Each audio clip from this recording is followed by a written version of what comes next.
ಎಲ್ಲರಿಗೂ ನಮಸ್ಕಾರ.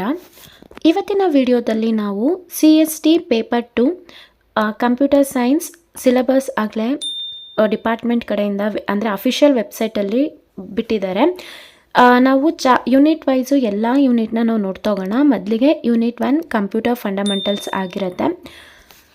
ಇದು ಏನು ನಾನು ಕ್ಲಾಸಸ್ ಮಾಡ್ತಾ ಹೋಗ್ತೀನಿ, ಏನೆಲ್ಲ ಟಾಪಿಕ್ಸ್ ಎಕ್ಸ್ಪ್ಲೈನ್ ಮಾಡ್ತೀನಿ, ಆ ಟಾಪಿಕ್ಸ್ ಮೇಲೆ ನಾನು MCQs ಕೂಡ ಪ್ರೊವೈಡ್ ಮಾಡ್ತೀನಿ. ಆ ಎಲ್ಲ ವೀಡಿಯೋಸು ನಿಮಗೆ ಸಿಗಬೇಕು ಅಂದರೆ ಈಗಲೇ ಚಾನಲ್ಗೆ ಸಬ್ಸ್ಕ್ರೈಬ್ ಆಗಿರಿ. ಮೊದಲಿಗೆ ನಾವು ಬೇಸಿಕ್ ಡೆಫಿನಿಷನ್ನ ತಿಳ್ಕೊಳ್ಳೋಣ. ಕಂಪ್ಯೂಟರ್ ಅಂದರೆ ಏನು ಅಂತ.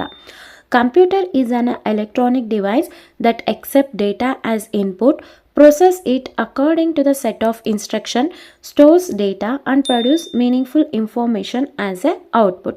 ಇಲ್ಲಿ ಕಂಪ್ಯೂಟರ್ ಅಂದರೆ ಏನು ಅಂದರೆ ಅದೊಂದು ಎಲೆಕ್ಟ್ರಾನಿಕ್ ಡಿವೈಸ್ ಆಗಿರುತ್ತೆ. ಇಲ್ಲಿ ನಾವು ಏನ ಎಂಟರ್ ಮಾಡ್ತೀವಿ ಅದನ್ನು ಡೇಟಾ ಆಗಿ ಸ್ವೀಕಾರ ಮಾಡುತ್ತೆ. ಮತ್ತು ಅದರಲ್ಲಿ ಫಾರ್ ಎಕ್ಸಾಂಪಲ್ ನಾವೀಗ ಯಾವುದೋ ಒಬ್ಬರು ಸ್ಟೂಡೆಂಟು ಮಾರ್ಕ್ಸ್ನ ಎಂಟರ್ ಮಾಡ್ತಾ ಇದ್ದೀವಿ. ಫಾರ್ ಎಕ್ಸಾಂಪಲ್ 100ಗೆ 95 ಸ್ಕೋರ್ ಮಾಡಿದರೆ 95 ಅನ್ನೋದು ಇನ್ಪುಟ್ ಆಗಿರುತ್ತೆ. ಅಲ್ಲಿ ನಮಗೆ ಔಟ್ಪುಟ್ ಬೇಕಲ್ವಾ. ಔಟ್ಪುಟ್ ಅಂದರೆ ಆ ಒಂದು ವಿದ್ಯಾರ್ಥಿದು ರಿಸಲ್ಟ್. ಅಲ್ಲೇನು ಮಾಡುತ್ತೆ, ಕ್ಯಾಲ್ಕುಲೇಷನ್ ಮಾಡಬೇಕು, ಅವರೇಜ್ ಮಾಡಬೇಕು, ರಿಸಲ್ಟ್ನ ಪ್ರೊಡ್ಯೂಸ್ ಮಾಡಬೇಕು, ಅದನ್ನೆಲ್ಲ ಪ್ರೊಸೆಸ್ ಮಾಡುತ್ತೆ. ಅದಕ್ಕೆ ನಾವು ಸೆಟ್ ಆಫ್ ಇನ್ಸ್ಟ್ರಕ್ಷನ್ನ ಕೊಟ್ಟಿರ್ತೀವಿ, ಅದ್ರ ಮುಖಾಂತರನೇ ಮಾಡುತ್ತೆ.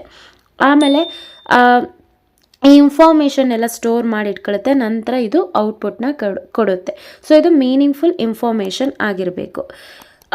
ಇದು ನಮಗೆ ಕಂಪ್ಯೂಟರ್ ಡೆಫಿನಿಷನ್ ಆಗಿರುತ್ತೆ. ಇದ್ರ ಜೊತೆಗೆ basic working of A computer ನೋಡೋಣ. ಇದರಲ್ಲಿ ನಮಗೆ ಬೇಸಿಕ್ಕಾಗಿ 5 ಆಪ್ರೇಷನ್ಸ್ ಇದೆ.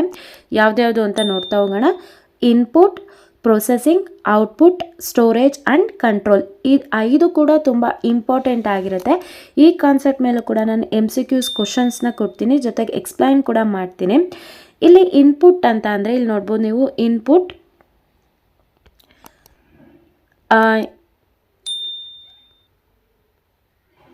ಪ್ರೊಸೆಸಿಂಗ್, ಔಟ್ಪುಟ್ ಅಂತ ಇದೆ. ಇಲ್ಲಿಗ ನಾವು ಇನ್ಪುಟ್ ಅಂದರೆ ಏನು ಅಂತ ನೋಡ್ತಾ ಹೋಗೋಣ. Input accepts the data and instruction. ನಾವಿಲ್ಲಿ ಏನು ಕೀಬೋರ್ಡ್ ಮುಖಾಂತರ ಟೈಪ್ ಮಾಡ್ತೀವಿ ಅದು ಇನ್ಪುಟ್ ಆಗಿ ಆ್ಯಕ್ಟ್ ಮಾಡುತ್ತೆ. ಇಲ್ಲಿ ಪ್ರೊಸೆಸಿಂಗ್ ಏನು ಅಂತ ಅಂದರೆ perform the operations and data. For example ಈಗ ನನಗೆ ಸಿಂಪಲ್ ಆಗಿ ಈಗ ಸಿಸ್ಟಮಲ್ಲಿ ನಾನು ಕ್ಯಾಲ್ಕುಲೇಟರ್ನ ಓಪನ್ ಮಾಡಿ 5 + 5 ಅಂದರೆ ಅಡಿಷನ್ ಬೇಕು ನನಗೆ. 5 + 5 ಏನು ನಮ್ಗೆ ಆಲ್ರೆಡಿ ಗೊತ್ತು 10 ಅಂತ. ಅದನ್ನು ನನಗೆ ಬೇಕಾಗಿರುತ್ತೆ. ಈಗ ನಾನು ಇನ್ಪುಟ್ ಕೀಬೋರ್ಡ್ನ ಯೂಸ್ ಮಾಡಿಕೊಂಡು ಇನ್ಪುಟ್ನ ಕೊಡ್ತಾ ಇದ್ದೀನಿ 5 + 5 ಅಂತ. ಇಲ್ಲಿ ಪ್ರೊಸೆಸ್ ಆಗುತ್ತೆ, ಏನು ಅಡಿಷನ್ ಅಲ್ವಾ, ಅದು ಆ ಒಂದು ಆಪರೇಷನ್ನ ಪರ್ಫಾರ್ಮ್ ಮಾಡುತ್ತೆ ಪ್ರೊಸೆಸಿಂಗ್ ಸ್ಟೇಜಲ್ಲಿ. ಔಟ್ಪುಟ್ಟಲ್ಲಿ ನನಗೆ ಏನು ಕೊಡುತ್ತೆ, 5 + 5 ಅಂದರೆ 10 ಅನ್ನೋ ಒಂದು ರಿಸಲ್ಟ್ ನನಗೆ ಡಿಸ್ಪ್ಲೇ ಆಗುತ್ತೆ. ಸೊ ಓಕೆನಾ. ಇದು ಡಿಸ್ಪ್ಲೇ ಆದಂಥ ಇನ್ಫಾರ್ಮೇಷನ್ನು ಸ್ಟೋರೇಜ್ ಯೂನಿಟಲ್ಲಿ ಸ್ಟೋರ್ ಆಗಿರುತ್ತೆ. So whenever we want to take that file we can retrieve that file. ಅದಾದಮೇಲೆ ಕಂಟ್ರೋಲ್ ಯೂನಿಟ್ ಏನು ಮಾಡುತ್ತೆ ಅಂದರೆ control unit coordinates and controls the all the operation. ಓಕೆನಾ. ಇಲ್ಲಿ ನಾನು ನೋಟ್ಸ್ ಕೂಡ ಕೊಡ್ತೀನಿ ನಿಮಗೆ ಬೇಕು ಅಂತಂದರೆ. ಈಗ ಫಾರ್ ಎಕ್ಸಾಂಪಲ್ ನಿಮ್ಗೆ ಇನ್ನೂ ಈಸಿಯಾಗಿ ಅರ್ಥ ಆಗಬೇಕು ಅಂತಂದರೆ, ಇನ್ಪುಟ್ ಬಗ್ಗೆ ನಿಮ್ಗೆ ಇನ್ನೂ ಈಸಿಯಾಗಿ ಅರ್ಥ ಆಗಬೇಕು ಅಂತಂದರೆ ಒಂದು ರಿಯಲ್ ಲೈಫ್ ಎಕ್ಸಾಂಪಲ್ನ ನಾನು ಕೊಡ್ತೀನಿ. ಎಲ್ಲರೂ ಕೂಡ ATMಗೆ ಹೋಗ್ತೀರಾ. ಏನು ಮಾಡ್ತೀರಾ, ATMಗೆ ಹೋದ ತಕ್ಷಣ ಫಸ್ಟ್ ನಿಮ್ಮ ಒಂದು ATM ಕಾರ್ಡ್ನ ಇನ್ಸರ್ಟ್ ಮಾಡ್ತೀರಾ. ಇನ್ಸರ್ಟ್ ಮಾಡಿದ ನಂತರ ಏನು ಮಾಡ್ತೀರಾ, ನಿಮ್ಮ ಒಂದು ಪಿನ್ನ ಎಂಟರ್ ಮಾಡ್ತೀರಾ. ಪಿನ್ನ ಎಂಟರ್ ಮಾಡಿದ ಮೇಲೆ ಎಷ್ಟು ಅಮೌಂಟ್ ನಿಮಗೆ ವಿತ್ಡ್ರಾಲ್ ಬೇಕು. ಸೊ ಫಾರ್ ಎಕ್ಸಾಂಪಲ್ ಈಗ ನಿಮಗೆ 5000 ಬೇಕು, ವಿತ್ಡ್ರಾಲ್ ಅಮೌಂಟ್ 5000 ಎಂಟರ್ ಮಾಡ್ತೀರಾ. ಇದೆಲ್ಲ ಎಂಟರ್ ಮಾಡೋದು ಏನಾಗಿರುತ್ತೆ, ಇನ್ಪುಟ್ ಆಗಿರುತ್ತೆ. ನೆಕ್ಸ್ಟ್ ಅದಾದಮೇಲೆ ನಿಮಗೆ ಪ್ರೊಸೆಸಿಂಗ್ ಆಗಬೇಕು ಅಲ್ವಾ. ಸೊ ಪ್ರೊಸೆಸಿಂಗಲ್ಲಿ ಏನು ಮಾಡುತ್ತೆ, ATM checks your pin and bank balance. ಈಗ ನೀನು 5000 ನನಗೆ ಅಮೌಂಟ್ ಬೇಕು ಅಂತ ವಿತ್ಡ್ರಾಲಲ್ಲಿ ಎಂಟರ್ ಮಾಡಿದ್ದೀರಾ. ಹಾಗೆ ಅದು ATM ಚೆಕ್ ಮಾಡುತ್ತೆ ನಿಮ್ಮ ಬ್ಯಾಂಕ್ ಬ್ಯಾಲೆನ್ಸು ಎಷ್ಟಿದೆ, 5000 ನಾನು ಇವ್ರಿಗೆ ಕೊಡ್ಬೋದಾ ಅಂತ ಹೇಳ್ಬಿಟ್ಟು. ಅದೇನಾಗುತ್ತೆ, ಪ್ರೊಸೆಸಿಂಗ್ ಸ್ಟೇಜಲ್ಲಿ ಅದು ಪರ್ಫಾರ್ಮ್ ಮಾಡುತ್ತೆ. ನೆಕ್ಸ್ಟ್ ಅದಾದಮೇಲೆ ನಿಮಗೆ ಔಟ್ಪುಟ್ಟಲ್ಲಿ ಏನು ಬರುತ್ತೆ, it displays the transaction details and give the cash. So ನಿಮ್ಮ ಹತ್ರ ಸಫಿಷಿಯೆಂಟ್ ಬ್ಯಾಲೆನ್ಸ್ ಇತ್ತು ಅಂತಂದರೆ ನಿಮಗೆ ಅದು 5000 ಕ್ಯಾಶ್ನ ಕೊಡುತ್ತೆ. ಅದು ನಿಮಗೆ ಏನಾಗುತ್ತೆ, ಔಟ್ಪುಟ್ ಆಗಿ ಸಿಗುತ್ತೆ. ಓಕೆನಾ. ಅದೇನು ಅಕಸ್ಮಾತ್ ಏನಾದರೂ ನಿಮ್ಮ ಒಂದು ಬ್ಯಾಂಕಲ್ಲಿ ಆ ಒಂದು ಇನ್ಸಫಿಷಿಯೆಂಟ್ ಬ್ಯಾಲೆನ್ಸ್ ಇತ್ತು ಅಂತಂದರೆ it will show the insufficient message on the display unit. Okay. Next ಇದಾದಮೇಲೆ ಏನು ಮಾಡುತ್ತೆ, ಸ್ಟೋರೇಜ್ ಯೂನಿಟ್ ಅಂತ ಹೇಳ್ದೆ ಅಲ್ವಾ ಇಲ್ಲಿ ನಾನು. ಇಲ್ಲಿ ಏನು ಮಾಡುತ್ತೆ, the transaction is saved in the banks database. ಈಗ ನೀವು ಎ ಟಿ ಎಮಲ್ಲೆಲ್ಲ ವಿತ್ಡ್ರಾ ಮಾಡಿರ್ತೀರಾ, ಒನ್ಸ್ ನೀವು ಪಾಸ್ಬುಕ್ನ ಎಂಟ್ರಿ ಮಾಡ್ಸೋಕೆ ಹೋಗ್ಬೇಕಾದ್ರೆ ನೀವು ಎ ಟಿ ಎಮಲ್ಲಿ ವಿತ್ಡ್ರಾ ಮಾಡ್ಕೊಂಡಿರೋ ಕೂಡ ಟ್ರಾನ್ಸಾಕ್ಷನ್ ಡೀಟೇಲ್ಸ್ ಎಲ್ಲ ನಿಮ್ಮ ಒಂದು ಪಾಸ್ಬುಕ್ಕಲ್ಲಿ ಅಥವಾ ಬ್ಯಾಂಕ್ ಡೇಟಾಬೇಸ್ನಲ್ಲಿ ಕೂಡ ಅದು ಸ್ಟೋರ್ ಆಗಿರುತ್ತೆ. ಸೊ ನಿಮ್ಗೆ ಯಾವಾಗಲಾದರೂ ಬೇಕು ಅಂತಂದರೆ ನೀವು ಅದನ್ನು ಸ್ಟೇಟ್ಮೆಂಟ್ನ ತೆಗೆಸ್ಕೋಬೋದು ಅಲ್ವಾ. ನೆಕ್ಸ್ಟು ಕಂಟ್ರೋಲಲ್ಲಿ the control unit coordinates each step regarding ಇವರ PIN, checking balance and dispensing cash. ಇಲ್ಲಿ ಕಂಟ್ರೋಲ್ ಯೂನಿಟ್ ಏನು ಮಾಡುತ್ತೆ, ಈ ಒಂದು ಎಲ್ಲ ಏನು ಮಾಡ್ತೀವಿ ಎಲ್ಲ ಸ್ಟೆಪ್ಸಿಗೂ ಕೂಡ ಮೇನ್ ಇಂಪಾರ್ಟೆಂಟ್ ಆಗಿ ಕೆಲಸ ಮಾಡುತ್ತೆ. ಸೊ ಇಲ್ಲಿ ನೀವು ನೋಡ್ಬೋದು, ಇಲ್ಲಿ ಇನ್ಪುಟ್ ಆಗಿ ನೀವು ಏನು ಕೊಡ್ತಾ ಇದ್ದೀರಾ ಅಂತಂದರೆ ನಿಮ್ಮ ಒಂದು ಎ ಟಿ ಎಮ್ ಕಾರ್ಡ್ನ ಇನ್ಸರ್ಟ್ ಮಾಡ್ತಾ ಇದ್ದೀರಾ, ಪಿನ್ನ ಎಂಟರ್ ಮಾಡಿದ್ರಿ ಮತ್ತು ಎಷ್ಟು ಅಮೌಂಟ್ ಬೇಕನ್ನೋದು ಕೂಡ ಎಂಟರ್ ಮಾಡಿದ್ರಿ, ಅದು ಒಂದು ಇನ್ಪುಟ್ ಆಯಿತು. ಇನ್ನು ಪ್ರೊಸೆಸಿಂಗ್ ಬಂದರೆ ಇಲ್ಲಿ ಪ್ರೊಸೆಸಿಂಗ್ ಬಂದಾಗ ಏನು ಮಾಡುತ್ತೆ, ಆ ಒಂದು ಎ ಟಿ ಎಮ್ಮು ನಿಮ್ಮ ಒಂದು ಪಿನ್ ಕರೆಕ್ಟಾಗಿ ಇದೆಯೋ ಇಲ್ವೋ ಅಂತ ಚೆಕ್ ಮಾಡುತ್ತೆ ಮತ್ತು ಬ್ಯಾಂಕ್ ಬ್ಯಾಲೆನ್ಸ್ ಎಷ್ಟಿದೆ ಅನ್ನೋದನ್ನು ಫಸ್ಟು ಚೆಕ್ ಮಾಡುತ್ತೆ. ಅದಾದ ನಂತರ ನಿಮಗೆ ಔಟ್ಪುಟ್ ಬೇಕು ಅಂತಂದರೆ ಸೊ ಒಂದು ಔಟ್ಪುಟ್ಟಲ್ಲಿ ಏನು ಕೊಡುತ್ತೆ, it display the transaction details ನಿಮಗೆ ಕೊಡುತ್ತೆ. ಇಷ್ಟು ನಿಮಗೆ 5 ಬೇಸಿಕ್ ಸ್ಟೆಪ್ಸ್ನ ನೀವು ಫಾಲೋ ಮಾಡಬೇಕಾಗುತ್ತೆ. ಮೀನ್ಸ್ 5 ಬೇಸಿಕ್ ಆಪರೇಷನ್ಸ್ ಕಂಪ್ಯೂಟರು ನಿಮಗೆ ಈ ರೀತಿಯಾಗಿ ವರ್ಕ್ ಮಾಡುತ್ತೆ. ನೆಕ್ಸ್ಟ್ ಟಾಪಿಕ್ ನಿಮಗೆ ಬಂದು ಡೇಟಾ ಆ್ಯಂಡ್ ಇನ್ಫಾರ್ಮೇಷನ್. ಇಲ್ಲಿ ಡೇಟಾ ಅಂತಂದ್ರೇನು, data means raw unprocessed facts and figures that are entered into a computer. ಇಲ್ಲಿ ನಿಮಗೆ ಯಾವುದೇ ರೀತಿಯಾದಂಥ ಮೀನಿಂಗ್ ಇರೋದಿಲ್ಲ. ಈಗ ಫಾರ್ ಎಕ್ಸಾಂಪಲ್ ನಿಮ್ಗೆ ಈಸಿಯಾಗಿ ಅರ್ಥ ಆಗಬೇಕು ಅಂತಂದರೆ ನಿಮ್ಮ ಒಂದು ಮೊಬೈಲಲ್ಲಿ ಈಗ ಯಾವುದೋ ಒಂದು ನಂಬರ್ನ, ಸೊ ಅವ್ರಿಗೆ ಆ ನಂಬರ್ನ ನಿಮ್ಗೆ ಯಾವ ರೀತಿ ಬೇಕೋ ಆ ರೀತಿ ನೇಮಲ್ಲಿ ಸೇವ್ ಮಾಡ್ಕೊಂಡಿರ್ತೀರ, ಅದೇನಾಯಿತು ಡೇಟಾ. ಈಗ ನೀವು ಯಾರಿಗೋ ಒಬ್ರಿಗೆ ಕಾಲ್ ಮಾಡಬೇಕು, ಆದರೆ ನೀವೇನು ಮಾಡ್ತೀರಾ, ಕಾಂಟ್ಯಾಕ್ಟ್ ಲಿಸ್ಟ್, ನಿಮ್ಮ ಒಂದು ಫೋನಲ್ಲಿ ಕಾಂಟ್ಯಾಕ್ಟ್ ಲಿಸ್ಟ್ ಓಪನ್ ಮಾಡಿಬಿಟ್ಟು ಇಂಥವರಿಗೆ ಕಾಲ್ ಮಾಡಬೇಕು ಅಂತ ಸರ್ಚ್ ಮಾಡ್ತೀರಲ್ವ, ಅದು ಇನ್ಫಾರ್ಮೇಷನ್ ಆಗಿರುತ್ತೆ. ಇಲ್ಲಿ ಇನ್ಫಾರ್ಮೇಷನ್ ಅಂದರೆ ಏನು, processed and organised data that has meaning and it is useful to user. ಇವಾಗ ನೋಡ್ಬೋದು, ಈಗ ಫಾರ್ ಎಕ್ಸಾಂಪಲ್ ನೀವು ಈಗ ಯಾವುದೋ ಒಂದು ಶಾಪಿಂಗ್ ಮಾಲ್ಗೆ ಹೋಗಿರ್ತೀರ, ಆ ಶಾಪಿಂಗ್ ಮಾಲಲ್ಲಿ ಒಂದು 500 ಏನೋ ಪರ್ಚೇಸ್ ಮಾಡಿರ್ತೀರ, ಒಂದು 300 ಪರ್ಚೇಸ್ ಮಾಡಿರ್ತೀರ, 200 ರುಪೀಸ್ ಏನೋ ಒಂದು ಪರ್ಚೇಸ್ ಮಾಡಿರ್ತೀರ. ಇದೆಲ್ಲ ಏನಾಯಿತು, ಡೇಟಾ ಆಯಿತು. ಪ್ರೊಸೆಸಿಂಗ್ ಮಾಡಬೇಕಲ್ವಾ. ಸೊ ಇವಾಗ ನೀವು 500 ಶಾಪಿಂಗ್ ಮಾಡಿದ್ರ, 500 + 300 + 200 ಅಂದರೆ ನಿಮ್ಗಲ್ಲಿ 1000 ಆಯಿತು. ಆ ಅಡಿಷನ್ ಮಾಡೋದು ಪ್ರೊಸೆಸಿಂಗ್ ಆಗುತ್ತೆ. ನಿಮಗೆ ಔಟ್ಪುಟ್ ಅಂದರೆ ಇನ್ಫಾರ್ಮೇಷನು. ಸೊ ನೀವು ಎಷ್ಟು ಪೇ ಮಾಡಬೇಕು, 1000 ರುಪೀಸ್ನ ಪೇ ಮಾಡಬೇಕು. ಅದು ಏನು ನಿಮಗೆ ಫೈನಲ್ ಇನ್ಫಾರ್ಮೇಷನ್ ಆಗಿರುತ್ತೆ. ಅದನ್ನು ನಾವು processed and organised data that has a meaning and it is useful to the user. So 1000 rupees ಆಗಿದೆ, ಅವಾಗ ನೀವೇನು ಮಾಡ್ತೀರಾ, 1000 ರುಪೀಸ್ನ ಪೇ ಮಾಡ್ತೀರಾ. ಈ ರೀತಿಯಾಗಿ ಡೇಟಾ ಮತ್ತು ಇನ್ಫಾರ್ಮೇಷನ್ ಅನ್ನೋ ಮೀನಿಂಗು ನಿಮ್ಗೆ ಗೊತ್ತಾಯಿತು. ನೆಕ್ಸ್ಟ್ ಇದಾದಮೇಲೆ ನಾವು ಕ್ಯಾರೆಕ್ಟರಿಸ್ಟಿಕ್ಸ್ ಆಫ್ ಕಂಪ್ಯೂಟರ್ನ ನೋಡೋಣ. ಇಂಪಾರ್ಟೆಂಟ್ ಟಾಪಿಕ್ ಆಗಿರುತ್ತೆ. ಸೊ ಇದರಲ್ಲಿ ನಾವು 10 ಕ್ಯಾರೆಕ್ಟರಿಸ್ಟಿಕ್ಸ್ ನೋಡ್ತೀವಿ. ಯಾವುದ್ಯಾವುದು ಅಂತಂದರೆ ಸ್ಪೀಡ್ ಆಗಿರ್ಬೋದು, accuracy, diligence, automation, large storage capacity, versatility, reliability, multitasking, no intelligence of its own, no emotions. ಈ ಪ್ರತಿಯೊಂದು ಕೂಡ ಇವಾಗ ನಾವು ತಿಳಿತಾ ಹೋಗೋಣ. ಸೊ ಸ್ಪೀಡ್ ಅಂತ ಎಲ್ಲ ಕೂಡ, ಈಗ ನೀವೊಂದು ಫೋನೇ ತೊಗೊಳ್ಳಿ, ಒಂದು ಮೊಬೈಲೇ ತೊಗೊಳ್ಳಿ, ಫಸ್ಟ್ ನೀವು ನೋಡೋದೆ ಸ್ಪೀಡ್ ಅಲ್ವಾ. A computer performs calculation and process data very quickly. So ಇವಾಗ ನಾವು ಯಾವುದೇ ಒಂದು ಸಿಸ್ಟಮ್ ಅಥವಾ ಯಾವುದೋ ಒಂದು ಲ್ಯಾಪ್ಟಾಪ್ನ ತೊಗೋತಾ ಇದ್ದೀವಿ ಅಂತಂದರೆ ಮೇನ್ ನಮಗೆ ಸ್ಪೀಡು ತುಂಬ ಮುಖ್ಯವಾಗಿರುತ್ತೆ. ಅದು ತುಂಬ ಕ್ವಿಕ್ಕಾಗಿ ಕೆಲಸ ಮಾಡಬೇಕು. ಇದಕ್ಕೊಂದು ರಿಯಲ್ ಲೈಫ್ ಎಕ್ಸಾಂಪಲ್ ಅಂತಂದರೆ an ATM checks your pin and balance within a second. So ನಿಮಗೆ ಬ್ಯಾಂಕ್ ಬ್ಯಾಲೆನ್ಸ್ನ ಚೆಕ್ ಮಾಡಬೇಕಾಗಿರುತ್ತೆ. ATMಗೆ ಹೋಗ್ತೀರಾ, ನಿಮ್ಮ ಒಂದು ಕಾರ್ಡ್ ಇನ್ಸರ್ಟ್ ಮಾಡಿ ವಿತಿನ್ ಎ ಸೆಕೆಂಡಲ್ಲಿ ನಿಮಗೆ ಬ್ಯಾಂಕ್ ಬ್ಯಾಲೆನ್ಸ್ನ ತೋರಿಸುತ್ತೆ. ಸೊ ಇಲ್ಲೇನು computer is equal to very fast ಅಂತ ತಿಳ್ಕೊಬೋದು. ಇನ್ನು ಸೆಕೆಂಡ್ ಪಾಯಿಂಟು ಅಕ್ಯುರೇಸಿಗೆ ಬರ್ತೀರಾ. ಇಲ್ಲಿ ಅಕ್ಯುರೇಸಿ ಅನ್ನೋದು ತುಂಬ ಇಂಪಾರ್ಟೆಂಟ್ ಆಗಿರುತ್ತೆ. It gives correct results when the input and the instructions are correct. ಇಲ್ಲಿ ನಿಮಗೆ ಹ್ಯೂಮನ್ನು ಸ್ವಲ್ಪ ಮಿಸ್ಟೇಕ್ ಮಾಡ್ಬೋದು, ಇಲ್ಲಿ ಕಂಪ್ಯೂಟರ್ ಆಗಿರೋದಿಲ್ಲ. ವೆರಿ ಹೈ ಅಕ್ಯುರೇಸಿ ಅಥವಾ ಹೈಲಿ ಅಕ್ಯುರೇಸಿ ಅಂತಲೇ ಹೇಳ್ಬೋದು. ಆದರೆ ಹೆಂಗೆ ನೀವು ಇನ್ಪುಟ್ನ ಅಥವಾ ಇನ್ಸ್ಟ್ರಕ್ಷನ್ನ ನೀವು ಕರೆಕ್ಟಾಗಿ ಕೊಟ್ಟಿದ್ರೆ ನಿಮಗೆ ಔಟ್ಪುಟ್ ಕೂಡ ಕರೆಕ್ಟಾಗಿ ಸಿಗುತ್ತೆ. For example, calculator gives the correct total of A bill. So ನಿಮಗೆ ಯಾವುದೋ ಒಂದು ಅಮೌಂಟ್ನ ನೀವು ಕ್ಯಾಲ್ಕುಲೇಟ್ ಮಾಡಬೇಕು ಅಂತಂದರೆ ಸೊ ಮೈಂಡಿಗಿಂತ ಸಿಸ್ಟಮಲ್ಲೂ ಮಾಡ್ಬೋದು ಅಥವಾ ಕ್ಯಾಲ್ಕುಲೇಟರ್ ತೊಗೊಂಡು ಯೂಸ್ ಕೂಡ ಮಾಡ್ಬೋದು. ಅವಾಗ ನಿಮ್ಗೆ ಏನಾಗುತ್ತೆ, ಕರೆಕ್ಟ್ ಟೋಟಲ್ ಸಿಗುತ್ತೆ. ಅದೇ ನೀವು ತಪ್ಪಾಗಿ ಇನ್ಪುಟ್ ಕೊಟ್ಟರೆ ತಪ್ಪಾಗೆ ಔಟ್ಪುಟ್ ಬರುತ್ತೆ. ಇಲ್ಲಿ ನಾವು ಗಿಗೋ ಹೇಳ್ಬೋದು. ಗಿಗೋ ಅಂತಂದರೆ GIGO, ಗಿಗೋ. ಇಲ್ಲಿ ಗಾರ್ಬೇಜ್ ಇನ್, ಗಾರ್ಬೇಜ್ ಔಟ್ಪುಟ್ ಮೀನ್ಸ್ ನೀವೇನಾದರೂ ರಾಂಗ್ ಇನ್ಪುಟ್ ಕೊಟ್ಟರೆ ರಾಂಗ್ ಔಟ್ಪುಟ್ಟೇ ಬರುತ್ತೆ. ಇದನ್ನು ನಾವು ಗಾರ್ಬೇಜ್ ಇನ್, ಗಾರ್ಬೇಜ್ ಔಟ್ಪುಟ್ ಅಂತ ಕರಿತೀವಿ. ನೆಕ್ಸ್ಟ್ ಪಾಯಿಂಟ್ ಬಂದು ನಿಮಗೆ ಡಿಲೆಗಸಿ. ಸೊ ಹಂಗಂದ್ರೆ ಏನು, ಇವಾಗ ನಾವು ನೋಡ್ತಾ ಹೋಗೋಣ. ಇಲ್ಲಿ computer can work continuously without getting tired, board are losing concentration. ಅದೇ ಹ್ಯೂಮನ್ ಬೀಯಿಂಗು ಏನಾದರೂ ಒಂದು ಕೆಲಸನ ಕಂಟಿನ್ಯೂಸ್ ಆಗಿ 1 hour 2 hour 3 hour ಮಾಡ್ತಾ ಇದ್ದಾರೆ ಅಂತಂದರೆ ಸೊ ಅವ್ರ ಕಾನ್ಸಂಟ್ರೇಷನ್ ಕಡಿಮೆ ಆಗ್ಬೋದು ಅಥವಾ ಓದಿ ಬೋರ್ ಆಗ್ಬೋದು. ಆದರೆ ಇದು ನಮ್ಮ ಕಂಪ್ಯೂಟರ್ಗೆ ಹಂಗಲ್ಲ. ನೀವು ಎಷ್ಟು ಅವರ್ ಆದ್ರೂ ಕಂಟಿನ್ಯೂಸ್ ಆಗಿ ವರ್ಕ್ ಮಾಡ್ತಾ ಅದು ಕಂಟಿನ್ಯೂಸ್ ಆಗಿ ವರ್ಕ್ ಮಾಡ್ತಾನೆ ಇರುತ್ತೆ. For example, computer can prepare salary bills for thousands of employees every month.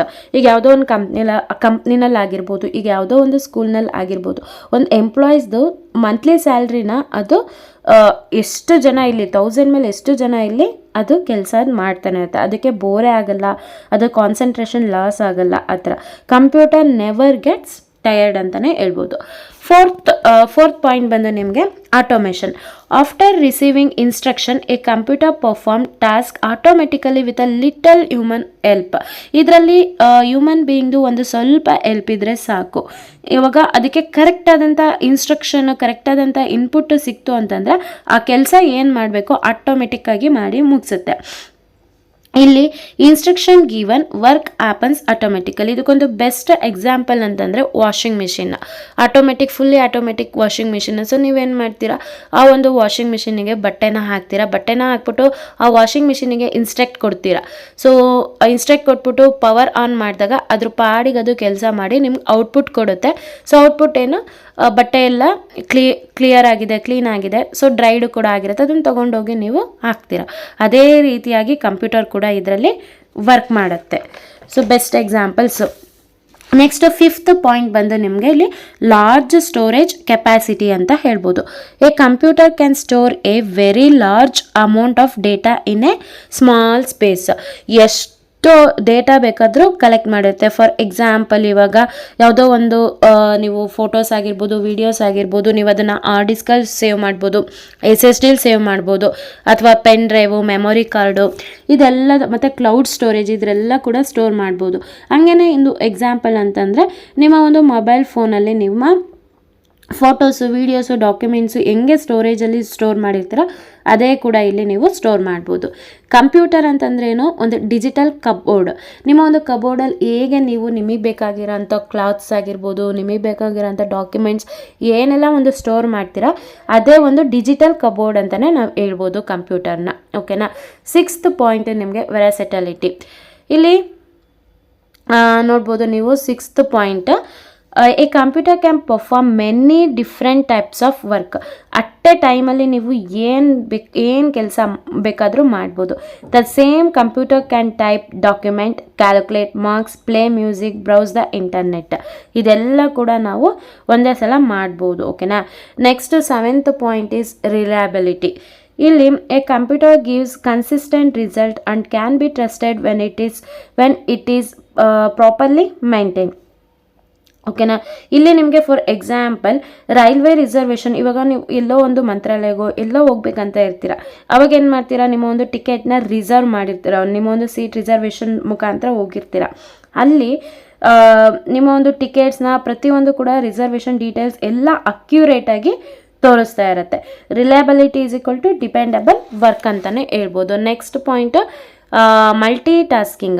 A computer can handle more than one task at a same time. ಒಂದೇ ಸಲಿಗೆ ನಿಮಗೆ ಎಷ್ಟು ಬೇಕೋ ಮಲ್ಟಿ ಟಾಸ್ಕ್, ಮೆನಿ ವರ್ಕ್ ಕೂಡ ಮಾಡ್ಬೋದು. ಫಾರ್ ಎಕ್ಸಾಂಪಲ್, ನೀವು ಸಿಸ್ಟಮಲ್ಲಿ ಅಥವಾ ಕಂಪ್ಯೂಟರಲ್ಲಿ ಹಾಡನ್ನ ಕೇಳ್ತಾ ನೀವು ನಿಮ್ಗೆ ಬೇಕಾಗಿರೋಂಥ ಕ್ವಶನ್ ಪೇಪರ್ನ ಟೈಪ್ ಮಾಡ್ಬೋದು, ಅಥವಾ ನಿಮ್ಗೆ ಯಾವುದೋ ಒಂದು ಟಾಪಿಕ್ ಬೇಕಾಗಿರೋದನ್ನ ಸರ್ಚ್ ಮಾಡ್ಬೋದು.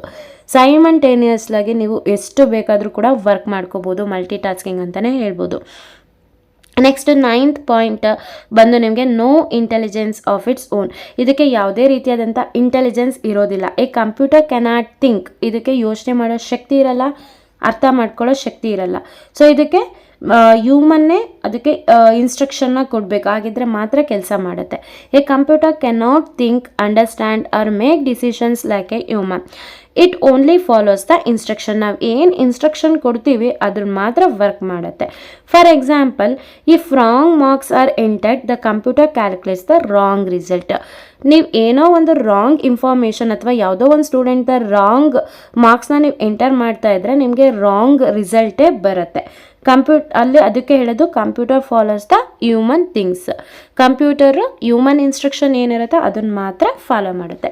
ಆ್ಯಂಡ್ ಲಾಸ್ಟ್ ಕ್ಯಾರೆಕ್ಟರಿಸ್ಟಿಕ್ ಏನು ಅಂತಂದರೆ no emotion. A computer has no feelings such as happiness, sadness, anger or sympathy. ಇದು ಯಾವುದೇ ರೀತಿಯಾದಂಥ ಹ್ಯಾಪಿನೆಸ್ಸು, ಸ್ಯಾಡ್ನೆಸ್ಸು ಏನು ಅದಕ್ಕೆ ಗೊತ್ತಿರೋದಿಲ್ಲ. Computer has processing power, not feelings. ಇದೇನು ಮಾಡುತ್ತೆ? ಪ್ರೊಸೆಸಿಂಗ್ ಮಾಡುತ್ತೆ, ಫೀಲಿಂಗ್ಸ್ನ ಅಲ್ಲ. So these are the most important characteristics of computer ಅಂತಲೇ ಹೇಳ್ಬೋದು. ಸೊ ಅಡ್ವಾಂಟೇಜಸ್ ಆಫ್ ಕಂಪ್ಯೂಟರ್ ಇದು ಕೂಡ ಇಂಪಾರ್ಟೆಂಟ್ ಆಗಿರುತ್ತೆ. ಸ್ಪೀಡು, ಅಕ್ಯುರೇಸಿಗೆಲ್ಲ ನಾನು ಏನು ಎಕ್ಸ್ಪ್ಲೈನ್ ಮಾಡಿದೆ, ಸ್ಪೀಡ್ ಗೊತ್ತಾಗಿದೆ, accuracy, large storage capacity, automation, versatility, reliability, multitasking, easy retrieval, ಇದೆಲ್ಲ ಕೂಡ ಕ್ಯಾರೆಕ್ಟರಿಸ್ಟಿಕ್ಸಲ್ಲಿ ಏನಿರುತ್ತೆ ಅದು ಕೂಡ ಅಡ್ವಾಂಟೇಜಸ್ ಅಂತಲೇ ನಾವು ಹೇಳ್ಬೋದು. Next limitations or disadvantages of the computers. ಇದರಲ್ಲಿ ನಾವು ಏನು ಡಿಸ್ಅಡ್ವಾಂಟೇಜ್ ಇದೆ ಕಂಪ್ಯೂಟರಿಗೆ, ಯಾವುದೇ ಒಂದು ತೊಗೊಂಡ್ರೂ ಕೂಡ ನಾವು ಎಷ್ಟು ಅಡ್ವಾಂಟೇಜ್ ಇರುತ್ತೆ ಅದರ ಅಷ್ಟೇ ಕೂಡ ಡಿಸ್ಅಡ್ವಾಂಟೇಜು ಇರುತ್ತೆ. ಹಾಗಿದ್ರೆ ಕಂಪ್ಯೂಟರಲ್ಲಿ ಏನು ಡಿಸ್ಅಡ್ವಾಂಟೇಜ್ ಇದೆ ಅನ್ನೋದನ್ನು ನಾವೀಗ ನೋಡ್ತಾ ಹೋಗೋಣ. Lack of intelligence, lack of common sense, dependency on instructions, no emotion, ಗೀಗೋ ಮತ್ತು ಡಿಪೆಂಡೆನ್ಸಿ ಆನ್ ಎಲೆಕ್ಟ್ರಿಸಿಟಿ ಅಂತ ಇದೆ. ಸೊ ಈಗ ಒಂದೊಂದೇ ನೋಡ್ತಾ ಹೋಗೋಣ. First lac of intelligence. V already know that A computer can not think and decide like a human. ಅದು human ಥರ ಅದ್ರ ಓನಾಗಿ ಥಿಂಕ್ ಮಾಡೋದಕ್ಕೆ ಬರಲ್ಲ, ಓನಾಗಿ ಡಿಸೈಡ್ ಮಾಡೋದಕ್ಕೆ ಬರಲ್ಲ. It only follows its program ಅಥವಾ it only follows the human instructions. Example, a computer can calculate the marks but it cannot decide whether a student worked or was honest.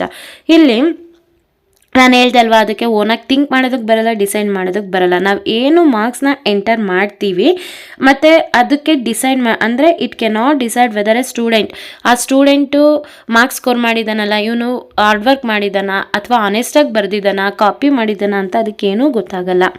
Computer calculates human things. So ಅದೇನು calculate ಮಾಡುತ್ತೆ ಅಂತಂದರೆ ನಾವು ಏನು instruction ಕೊಟ್ಟಿರ್ತೀವಿ ಅದ್ರ ಮುಖಾಂತರ. Lack of common sense. ಇದಕ್ಕೆ ಯಾವುದೇ ರೀತಿಯಾದಂಥ ಕಾಮನ್ ಸೆನ್ಸ್ ಇರೋದಿಲ್ಲ.